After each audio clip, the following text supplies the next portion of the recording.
Bad dreams, huh? Well, it is real, sort of. You see, part of being a Grey Warden is being able to hear the Darkspawn. That's what your dream was, hearing them. The Archdemon, it talks to the Horde, and we feel it just as they do. That's why we know this is really a blight. I don't know if it's really a dragon, but it sure looks like one. But yes, that's the Archdemon. It takes a bit, but eventually you can block the dreams out. Some of the older Grey Wardens say they can understand the Archdemon a bit, but I sure can't. Anyhow, when I heard you thrashing around, I thought I should tell you. It was scary at first for me too.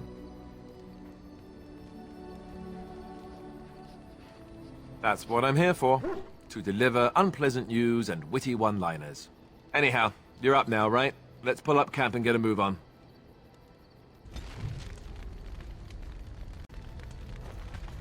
What do you need? You don't have to do that. I know you didn't know him as long as I did. I should have handled it better. Duncan warned me right from the beginning that this could happen. Any of us could die in battle. I shouldn't have lost it, not when so much is riding on us, not with the Blight and everything. I'm sorry. I'd like to have a proper funeral for him. Maybe once this is all done, if we're still alive. I don't think he had any family to speak of. I don't know. I have no idea what the Grey Wardens do for them when they fall in battle. Have you had someone close to you die? Not that I mean to pry, I'm just...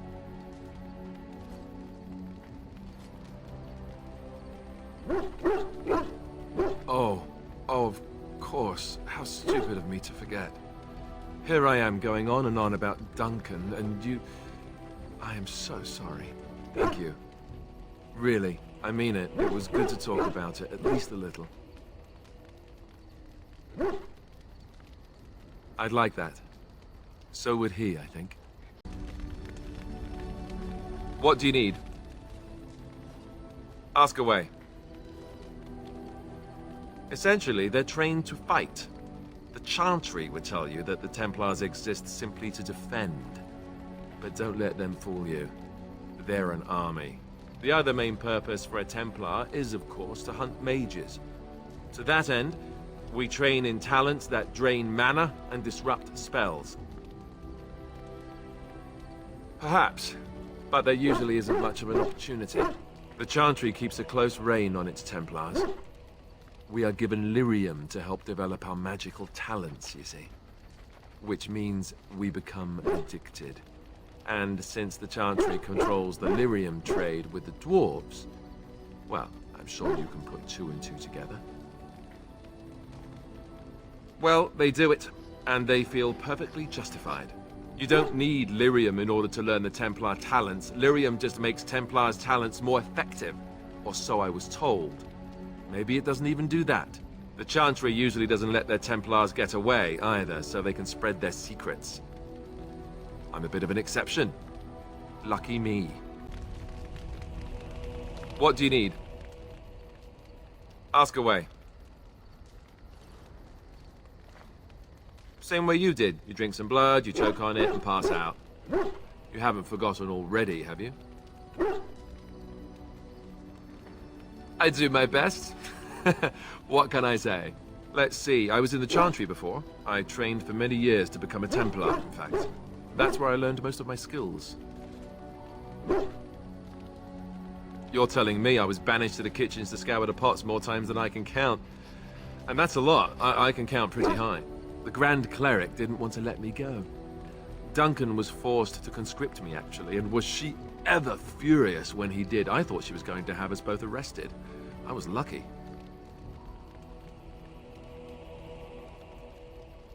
I wondered that myself. It's not as if she valued me highly. I think she just didn't want to give anything to the Grey Wardens, is all. The Chantry didn't lose much. And I think I can do more fighting the Blight anyhow, rather than sitting in a temple somewhere. I'll always be thankful to Duncan for recruiting me. If it hadn't been for him, you know, I wouldn't have...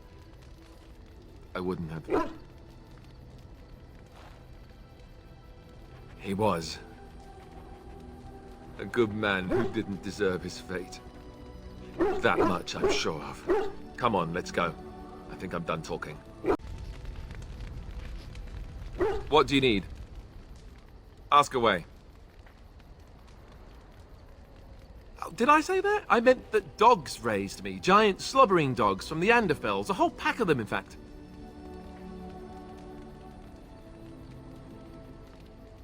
Well, they were flying dogs, you see. Surprisingly strict parents, too. And devout Andrastians to boot.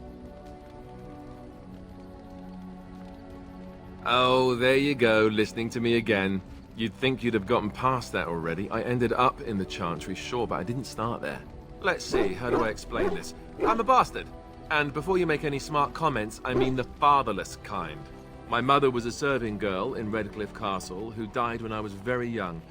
Eamon wasn't my father, but he took me in anyhow and put a roof over my head. He was good to me, and he didn't have to be. I respect the man, and I don't blame him anymore for sending me off to the Chantry once I was old enough. I know who I was told was my father. He died even before my mother did, anyhow. It isn't important.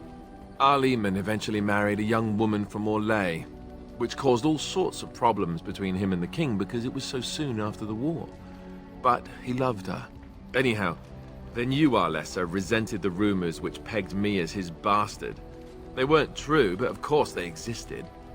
The Arl didn't care, but she did. So off I was packed to the nearest monastery at age 10. Just as well. The Arlessa made sure the castle wasn't a home to me by that point. She despised me.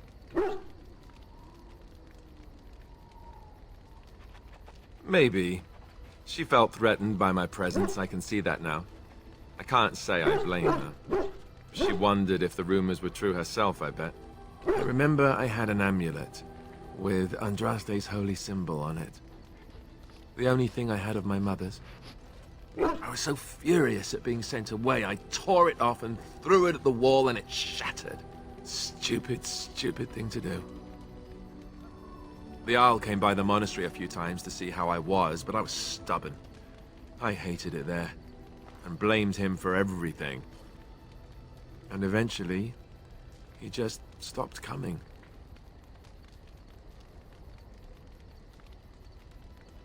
And raised my dogs. Or I may as well have been, the way I acted. But maybe all young bastards act like that. I don't know. All I know is that the Arl is a good man, and well loved by the people. He also was King Caelan's uncle, so he has a personal motivation to see Loghain pay for what he did. Anyway, that's really all there is to the story. What do you need? Ask away. Have you seen the uniform? It's not only stylish, but well made. I'm a sucker for good tailoring. I keep it hidden under my pillow. Sometimes I'll take it out just so I can hug it fondly and remember the good old days. Brings a tear to the eyes, you know.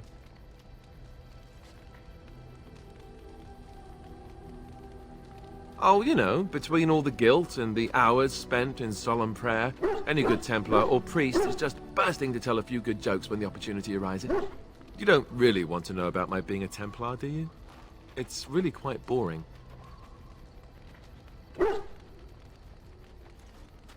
You know, I like the way you think. But I guess if you're really curious, there's no harm in obliging. I have a couple of interesting-looking moles I can show you later, too, if you're interested. The truth of the matter is that I did hate going to the monastery.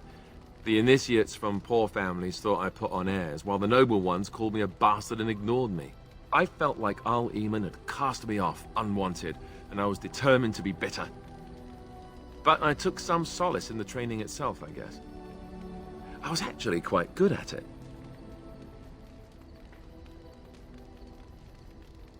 Using the abilities I have came after years of education and discipline that was difficult to achieve, if rewarding. The sword training and religious doctrine all came later. I never really felt at home anywhere, though, until I joined the Grey Wardens. And Duncan felt my Templar abilities might be useful for when we encountered Darkspawn magic, so I kept it up. What about you? Do you have anywhere you consider home?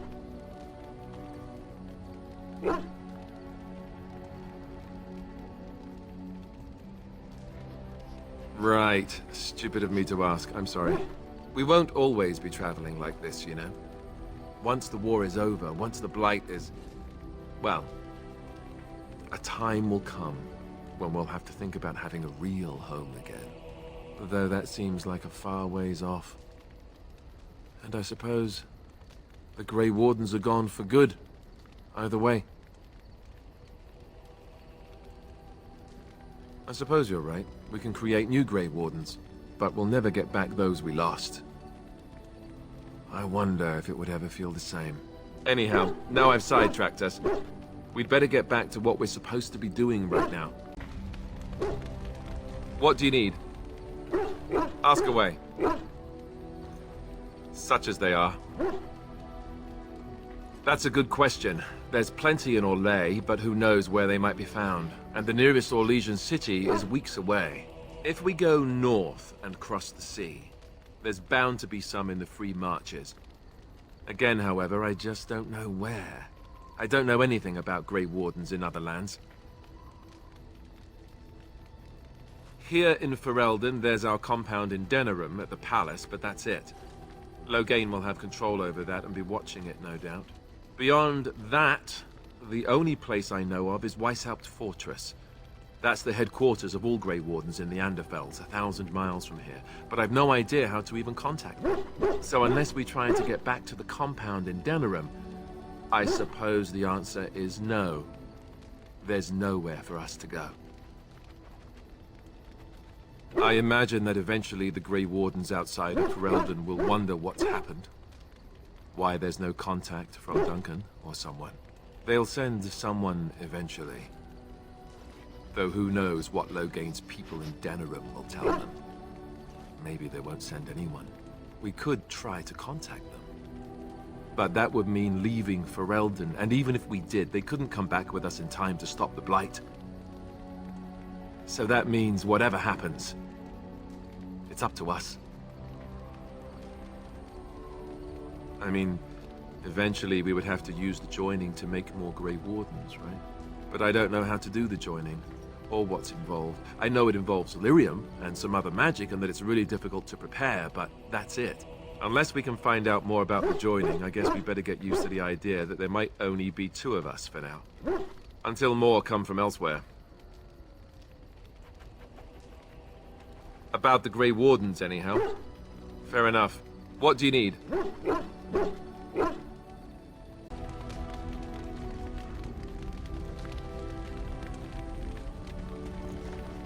Yes? Well, here I am. I knew this would come up sooner or later. I don't know how to explain, but I had a dream. In it, there was an impenetrable darkness. It was so dense, so real. And there was a noise, a terrible, ungodly noise. I stood on a peak and watched as the darkness consumed everything. And when the storm swallowed the last of the sun's light, I fell, and the darkness drew me in.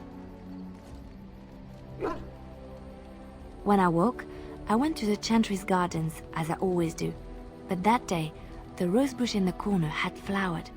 Everyone knew that bush was dead. It was grey and twisted and gnarled, the ugliest thing you ever saw. But there it was, a single beautiful rose. It was as though the Maker stretched out his hand to say, even in the midst of this darkness, there is hope and beauty. Have faith.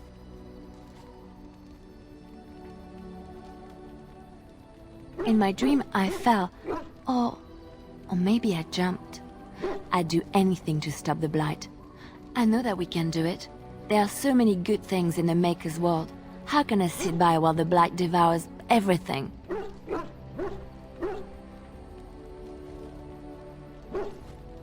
That is why you're a Grey Warden. Come, there's a blight to stop. Yes? Well, here I am. Quiet. It was a life suited for contemplation. In the cloister, away from the fuss and the flurry of the cities, I found peace. And in that stillness, I could hear the Maker. But it was not perfect. Some of my chantry fellows were condescending. That is the nature of religious folk, I suppose. When I talked about my beliefs, that the Maker reveals himself in the beauty of his world, they treated me with disdain. They want to believe that he's gone, so that when he turns his gaze on them, it means they are special, chosen. He cannot possibly have love for all, the sick and the weary, the beggars and the fools.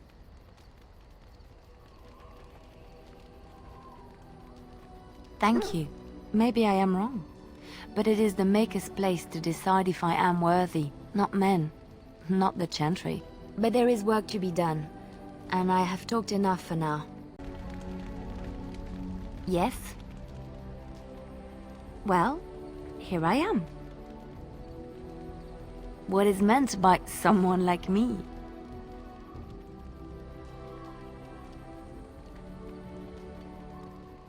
Did you think I was always a cloistered sister? The Chantry provides succor and safe harbor to all who seek it. I chose to stay and become affirmed.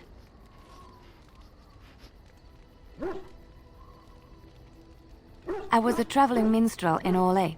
Tales and songs were my life. I performed, and they rewarded me with applause and coin. And my skill in battle? Well, you pick up different skills when you travel, yes? Yes, of course. Let's move on. Yes? Well, here I am. Of course I do. I love stories far too much to keep them to myself. Everyone should be able to benefit from them, I think. Chantry law says it is man's pride that created the Darkspawn. In ages past, the mages of the Tevinder Imperium ruled much of the world we know. In their pride, they thought their magics invincible and imagined that they were greater than the Maker himself. So thinking, they invaded his golden city, planning to take it for themselves and depose their own creator. But they were impure and full of sin. And it is with the sin that they tainted the golden city, corrupting it forever. The Maker cursed them and cast them from his sight. Wherever they went, they spread the taint of their sin. Any land that was touched by the taint became blighted and would suffer no life. Instead, the Darkspawn arose to torment us and remind us of our hubris. Of course, Orlesians enjoy telling stories. I shall tell you my favorite tale of Aveline, the Knight of Orlais.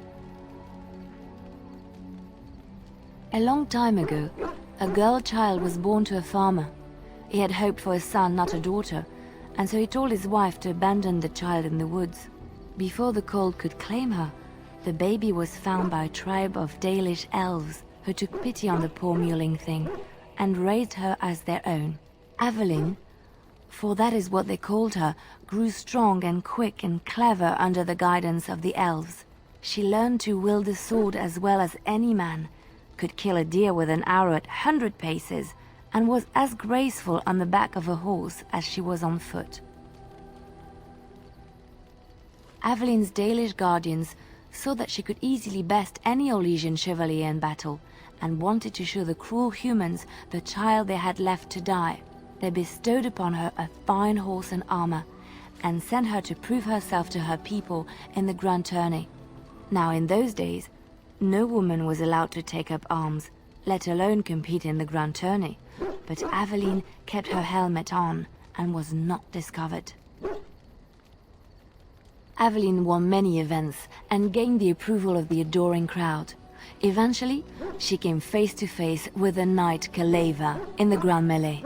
Aveline had already bested him in the joust, and Kaleva was determined not to lose a second time. Out of desperation to regain his honor, Kaleva tripped Aveline and tossed her to the ground, ripping off her helmet as he did so. Silence fell upon the arena as Aveline was revealed. Kaleva declared the previous competitions invalid. A woman had taken part, and this was not allowed. But the crowd cheered for Aveline. Kaleva was furious, for he had lost to a woman and was now being shamed. Blinded by his rage, he forced Aveline to her knees. "Know your place, woman," cried he, and slit her throat. The son of the king, Prince Freyan, was present. He recognized Aveline's skill and bravery and began to see the injustice done to the women in his land. When he was made king, he rewrote the laws of Orlais so that women could also become chevalier. He honored Aveline and knighted her after her death. And to this day, any female who is knighted reveres Aveline the Brave, for she is the patron of all women chevalier. I know one, told to me by my mother a long time ago. It always chilled me to the bone. Maybe you have heard of Flemeth?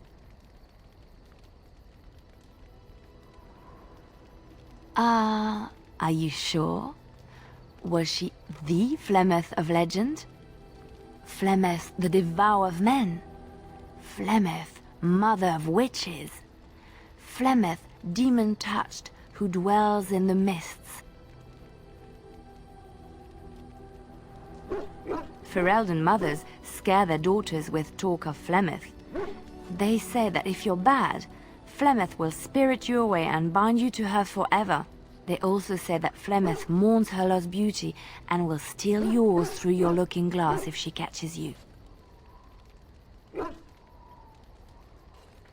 Flemeth's beauty was known throughout the land.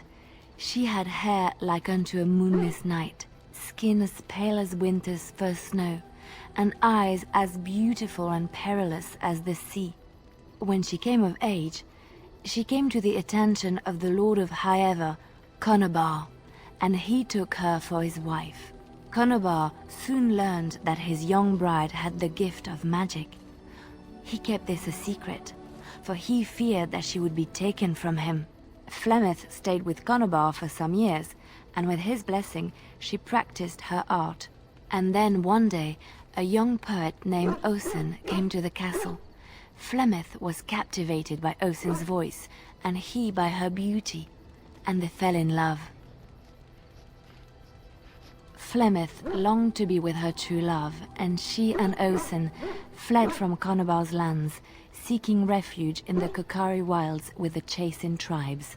They lived there happily for many a year, till the day Flemeth received news that Conobar was dying and longed to see her face one last time. Flemeth's heart swelled with pity for the man who once was her husband, and begged Osen to return to Conobar's side with her. But when Flemeth and Osen entered Highever, they were captured by Conobar's men, and Osen was slain in front of Flemeth's eyes. Flemeth was imprisoned in the highest tower of the castle, there to await Conobar's judgment on her. Distraught at the loss of her love, Flemeth plotted revenge against her husband. She summoned a fey demon, intending for it to wreak vengeance on Conobar. But a spell went awry. The demon possessed Flemeth. Turning her into an abomination, the halls of the castle ran red with blood as Flemeth slaughtered Conobar and all his men. The last of Flemeth's humanity melted away, and at dawn, she stole back to the wilds to plot and scheme for 100 years. They say she took to her side many Chasing men, and with their help, begat her daughter witches, who even now prowl the dark places of the Kokari wilds. Which one? I have heard a little about how the elves gained their freedom from the Tevinter Imperium. When Andraste began her exalted march against the Imperium, the elves joined her cause to fight their masters.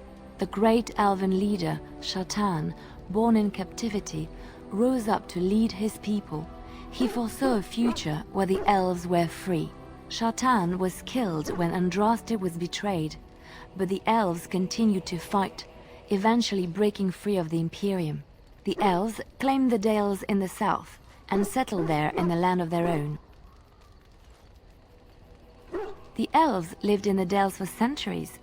They resurrected the worship of the elven gods and would allow the building of no chantry. This angered the chantry, and the hostility between the two factions finally broke out in open war.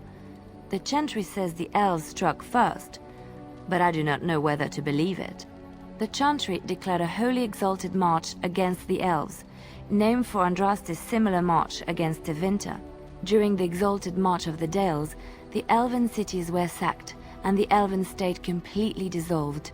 Some of the elves bitterly accepted their fates and surrendered to human rule, living in the human cities as second-class citizens. But others, still fiercely proud of their heritage, refused to bow to the humans, and instead became homeless wanderers. They were the elves of the Dales, the Dalish. Andraste was the Maker's chosen.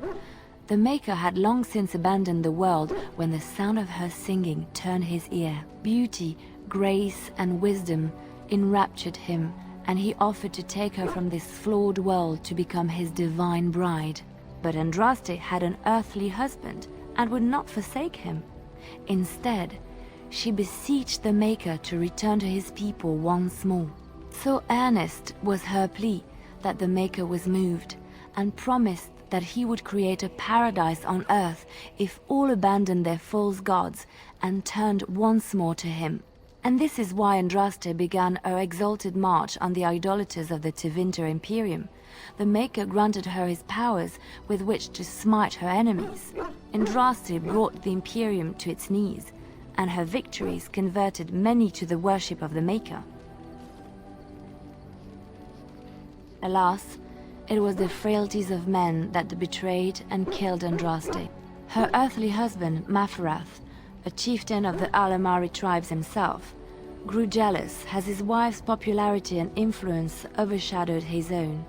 She was also revered as the Maker's betrothed, and Maferath began to see their own bond waning in significance as Andraste became ever more devoted to the Maker.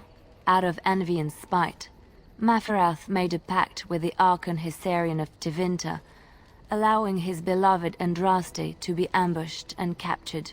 Andraste was burned at the stake in Minrathous, the capital of Tevinter.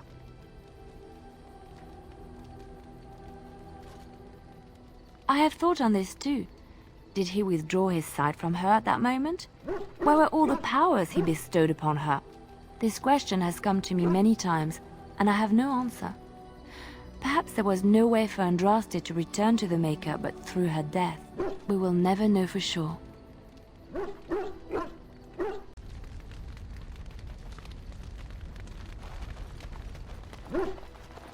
Oh, why, you little... Your furry friend here took offense at me getting near his food. He snapped at me, look.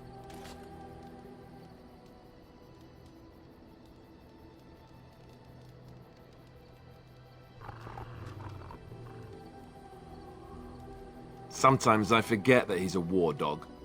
That'll teach me. I once heard a really old legend about how the Hound warriors in the days of the old tribes would feed their Mabari the flesh of the vanquished. Well, that's what I heard anyway. It would sometimes be human flesh. Oh, like you can tell the difference. For all you know, maybe you've already been fed something. Someone.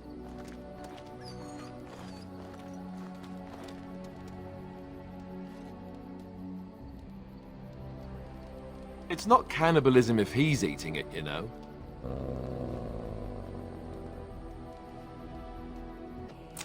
Look at what your fool dog placed in my pack. A putrid, half-eaten hare is not something a woman wants to find in her unmentionables.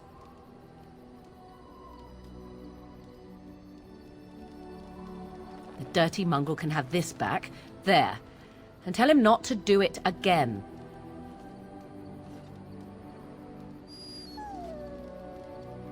I don't want it, you worthless fur bag.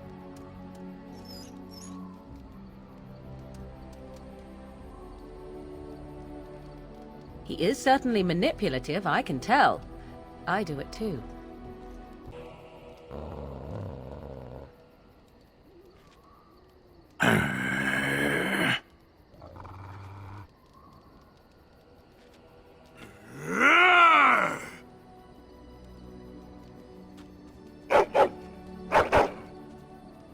You are a true warrior and worthy of respect.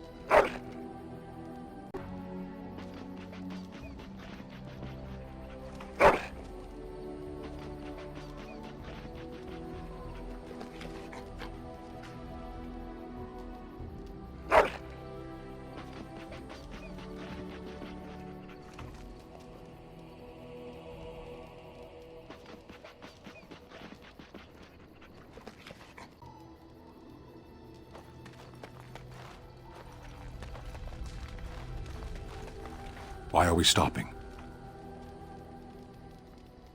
There are darkspawn to be fought. Is this delay needful? You are concerned. No need. I am fit enough to fight. No. People are not simple. They cannot be summarized for easy reference in the manner of, the elves are a lithe, pointy-eared people who excel at poverty. I am. I have always fought in war, human. My people have been at war since the moment we set foot in the Northern Islands. We do now. Somewhere else. No. I was born in Seheron. Of the land we came from, I know nothing, not even its name. I do not see how this matters. Seheron and Parvolan are distant. Ferelden and the Darkspawn are immediate. What a strange language you speak. You say hurry, where I would say duty. No, it is yours, and you are chatting with me instead. As you wish. Yes. Sitting, as you observed. Thank you.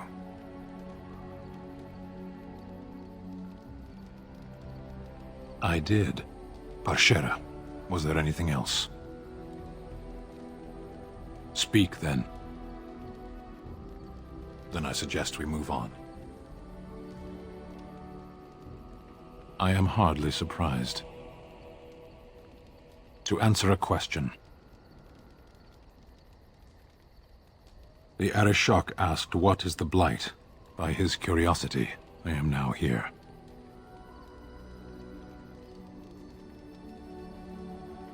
The one who commands the Antam, the body of the Kunari. Kunari have no kings. Why do you?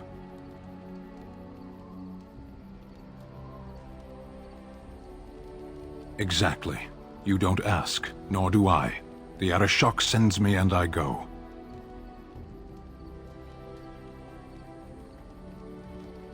A portion of it. Were you not at Ostagar when the army was overwhelmed? That is your answer. Why do you? Exactly. You don't ask, nor do I. The Arishok sends me and I go.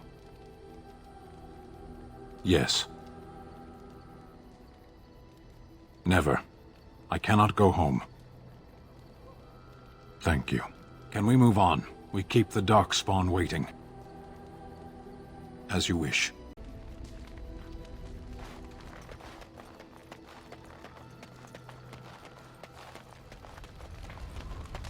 What do you wish of me? If you must. I was not born such. 'Tis a skill of Flemeth's, taught over many years in the wilds. The chastened have tales of we witches, saying that we assume the forms of creatures to watch them from hiding. When a child is alone and separate from his tribe, that is when we strike, dragging the young boy kicking and screaming to our lair to be devoured. A most amusing legend. Changing her form, certainly. Devouring lost children, I cannot say. She has not done it in my experience, though in truth my lifespan is but a fraction of her own. Why do you ask? Is there something specific you wish to know? The form of an animal is different from my own. One may study the creature, learn to move as it does, think as it does. In time, this allows one to become as it is.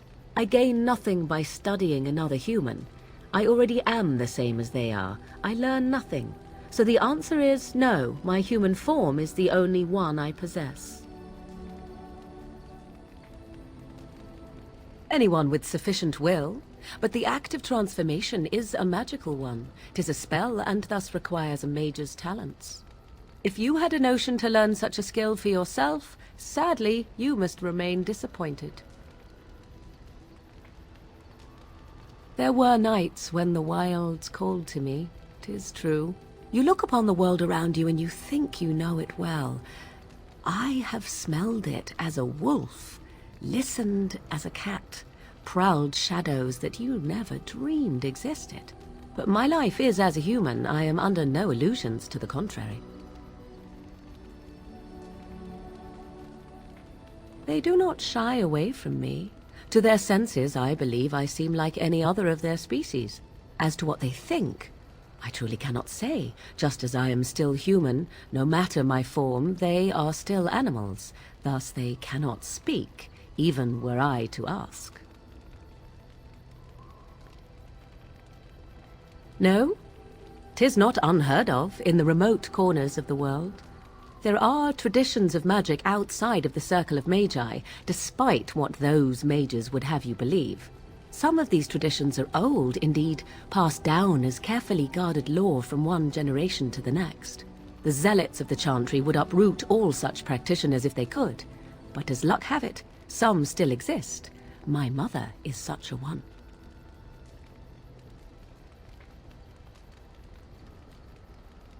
Not all apostates use the forbidden blood arts. Maleficarum do, but to condemn all who do not fall under the circle's thrall for the sake of what might be is a dangerous path to walk. There are those who look on the word apostate as meaning freedom. Indeed. Have you an opinion on my abilities, then? Am I an unnatural abomination to be put to the torch? A most practical opinion, far more so than any man I have spoken to. But enough of such talk, let us proceed lest the dust gather on us. What do you wish of me? If you must. Why do you ask me such questions? I do not probe you for pointless information, do I? Oh, what luck. What is it you asked? If I grew up in the wilds? A curious question. Where else would you picture me? For many years it was simply Flemeth and I. The wilds and its creatures were more real to me than Flemeth's tales of the world of man. In time I grew curious. I left the wilds to explore what lay beyond, never for long. Brief forays into a civilized wilderness. For the most part, Flemeth taught me well. For all that I had been taught, however, the truth of the civilized lands proved to be overwhelming. I was unfamiliar with so much.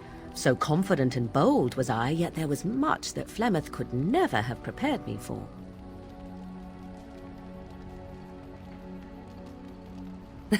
Equal parts daring and foolhardy, perhaps. Only once was I accused of being a witch of the wilds, and that by a chastened who happened to be traveling with a merchant caravan. He pointed and gasped and began shouting in his strange language, and most assumed he was casting some curse upon me. I acted the terrified girl, and naturally, he was arrested. Men are always willing to believe two things about a woman. One, that she is weak, and two, that she finds him attractive. I played the weakling and battered my eyelashes at the captain of the guard. Child's play. The point being that I was able to move through human lands fairly easily. Whatever humans think a witch of the wild looks like, 'tis not I. Not that I did not have trouble. There are things about human society which have always puzzled me, such as the touching. Why all the touching for a simple greeting? To begin with, yes. What is the point of touching my hand? I find it an offensive intrusion. There were many nuances that Flemeth could never tell me of. When to look into another's eyes, how to eat at a table, how to bargain without offending. None of these things I knew. I still do not understand it all, truth be told, but then I gave up long ago any hope of doing so. When I returned to the wilds last, I swore to Flemeth that I had no intention of leaving again. Yes, here I am. Well, let's get on with it before the ground opens up and swallows us, yes? What do you wish of me? If you must. My mother has been hunted from time to time, yes, by Templar fools like Alistair, which should tell you how successful they generally were. Flemeth made a bit of a game of it, in fact. The Templars would come again, and she would look at me and smile and say that the fun was to begin once more.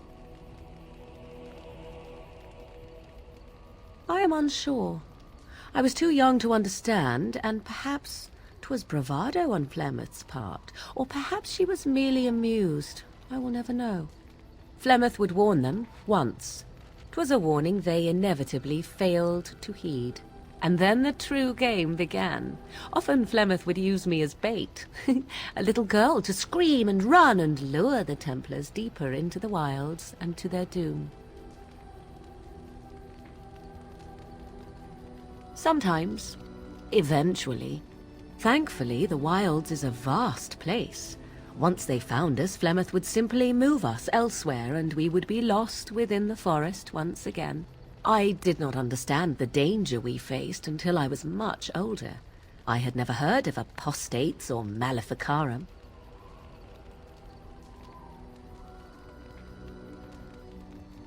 You do not know? The zealots use that word for any magic they do not control. The chantry sees any mages not leashed to the circle of magi as apostates, and apostates could become maleficarum, evil mages that resort to blood magic and become demon-enslaved abominations.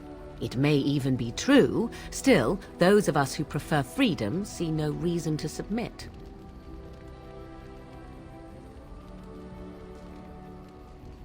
Thank you for small favors, then, at the very least. Enough of this talk. Let us return to the task at hand. What do you wish of me? If you must. Well, that depends, does it not? What does she seem to be? Oh, she certainly was human. Once. Tell me, how much do you know of the tale? The one that the chastened still tell of my mother, to frighten them into obedience.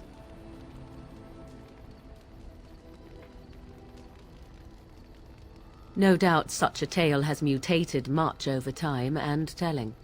I can relay what Flemeth once told me herself, and you can decide whether or not 'tis the truth, if you desire. As the tale is sung by the bards, there was a time when Flemeth was young and beautiful, a fair lass in a land of barbarian men, the desire of any who saw her. Many centuries before this land was even named Ferelden. The tales say that Flemeth fell in love with Osen the bard, and fled the castle of her husband, the dread Lord Conabar, and that he swore vengeance for her infidelity. In truth, my mother claims that 'twas Osen who was her husband, and Conabar the jealous lord who looked on from afar.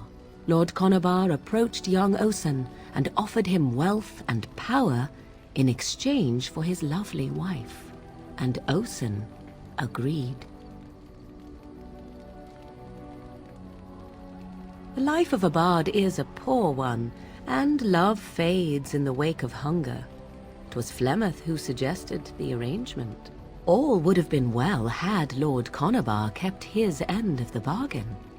But he was a foul man who bargained with coin he did not possess. Osen was led off to a field and slain, left for dead. Flemeth spoke to the spirits and learned of the deed, and swore revenge. That was not the point. Conobar had no honor, so she would not have him. Flemeth begged the spirits to aid her, and 'twas they who slew Conobar. The demon the legend tells of came later. Lord Conobar's allies chased Flemeth, you see, chased her to the wilds, and there she hid. There she found the demon, and he made her strong. The legends all speak of the great hero Cormac, he who defeated Flemeth and her great army when she invaded the lowlands centuries later. All lies. The truth of the matter is that there was never an invasion. As Flemeth tells it, the Chastened never raised an army under her banner, and she never fought with any warrior named Cormac. Cormac led a brutal civil war against his own people, and later claimed it was to vanquish evil that had taken root amongst the lords. Thus, he was hailed a hero. Flemeth was only attached to the legend much later. Perhaps 'twas due to the great war with the Chastened that eventually came, but Mother claims not to know how it began. I do not believe everything that Flemeth claims. Oft it seems her bitterness has colored her memories. But on the whole, yes, I believe this tale, if not all. The demon within her has transformed her into something else. An abomination, perhaps some would say. I know not. I only know my mother is clever, and she is part of the wilds as it is part of her. But she is no immortal. She bleeds. A blade in her heart would kill her like any other, were it lucky enough to find her. You ask if I have sisters. I have asked of this myself. The stories tell of many witches of the wilds after all, not just the one, and these tales existed long before I did. Flemeth refuses to speak of other daughters, if they existed, so should I believe I am her first? I doubt that too. The Chastened tell of a falling out between Flemeth and her daughters. They say that one day she hunted them all through the wilds and ate their hearts. It may be true. I have never seen another witch or heard of one. Perhaps one day Flemeth will eat my heart as well. How often is this usually? Always? If not always, then when is it not true? There are more things in this world and the next than you or I could ever hope to understand. What Flemeth became is a mystery. I suspect even to her. Flemeth tells it with far more embellishment than I, but you are welcome. Dare I ask of your own mother? Few are abominations of legend, 'tis true, but I find myself curious nevertheless. Ah, then you have my sympathies for what it is worth. Which is very little, I am certain. It matters not. Let us move on.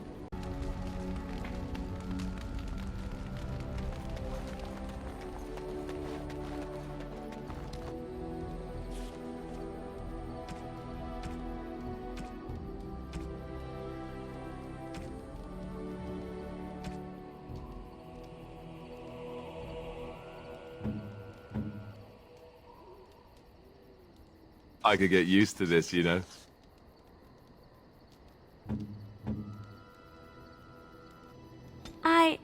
That's a wonderful thought. I don't know what to say.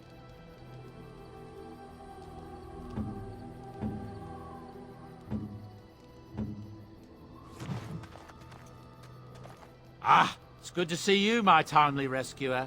Bodon Fennick, at your service once again. I saw your camp and remembered the kind offer that you made the last time we met. And is there anywhere safer for a poor merchant and his son to sleep? I think not.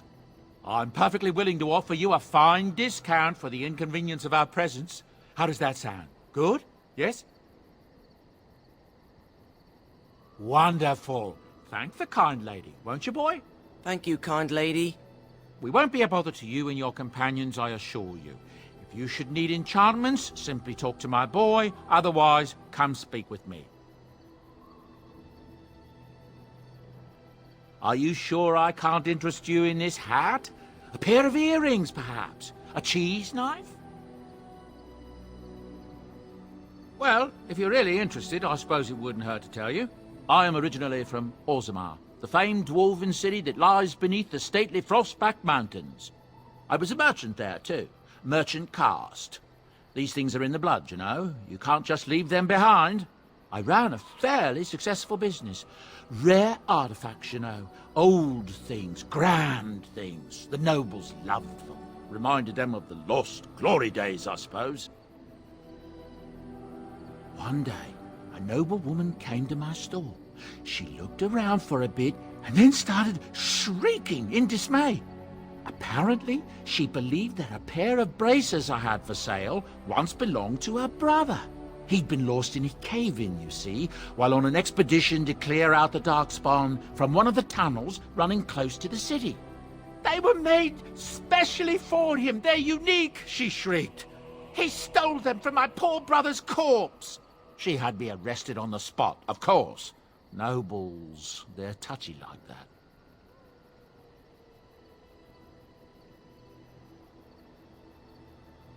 Well, I didn't steal them. You see, I'd been paying these castless thugs to venture out into the deep roads for me. The lost tigers, they're full of things that people left behind. Sometimes you can find a treasure, something worth a little gold. The noblewoman, she wasn't too happy with the theft of her brother's braces. I don't know what they planned for me, and I didn't want to find out. Bribed the guard that was watching me and took off for the surface first opportunity I got. Never looked back. You're quite welcome. Now, is there anything the boy or I can get you?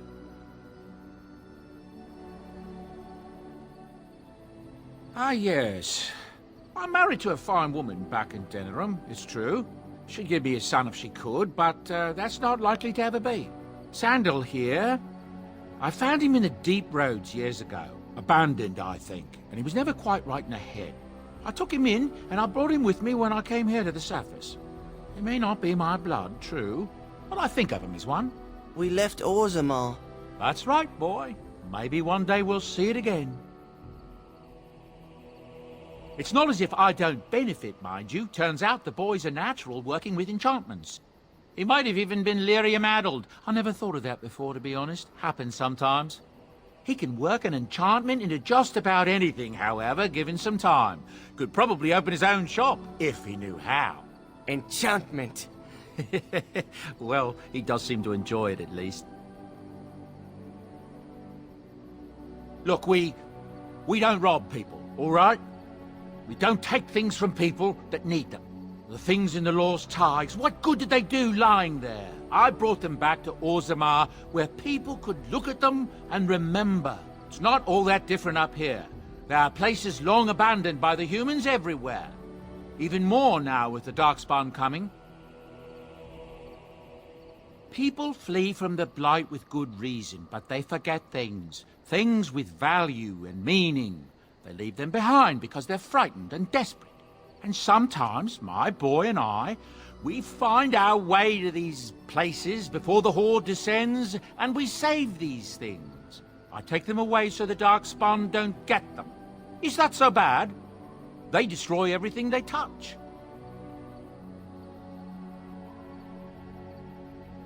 No, of course not. And when it ends, I will go back to finding ruins, or move on. I don't really have much of a choice. It's not just Darkspawn and the Horde, you know that? There are people with them. Folks who are sick with the Blight, and their minds are all twisted and mad. I heard tell of a man meeting his own brother on the field, yet when he called out to him, His brother didn't even recognize him and just attacked. That's what I've heard on the road, anyhow. Take it for what it is. I hear news from Dinnerham that Tyrn Loghain has been declared the new regent. It makes sense, his daughter being the queen. That's what I've heard on the road, anyhow. Take it for what it is. I'm sure you'll be pleased with the goods my boy and I have collected, and with your discount. Hello. The boy's a bit simple, but he's rather good with enchantments. One of those tranquil fellas actually called him a... what was it now? A savant. I had no idea such a thing existed. He can fold lyrium into almost any weapon or piece of armor, though naturally some of the more extravagant materials will take more lyrium than others. It's a process that some of the master smiths back in Orzammar will perform, but my boy here is just as adept at it. Isn't that right, boy? Enchantment! And there you have it.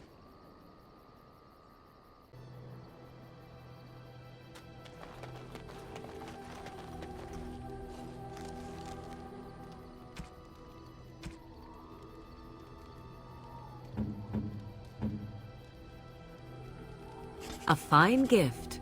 You have my thanks.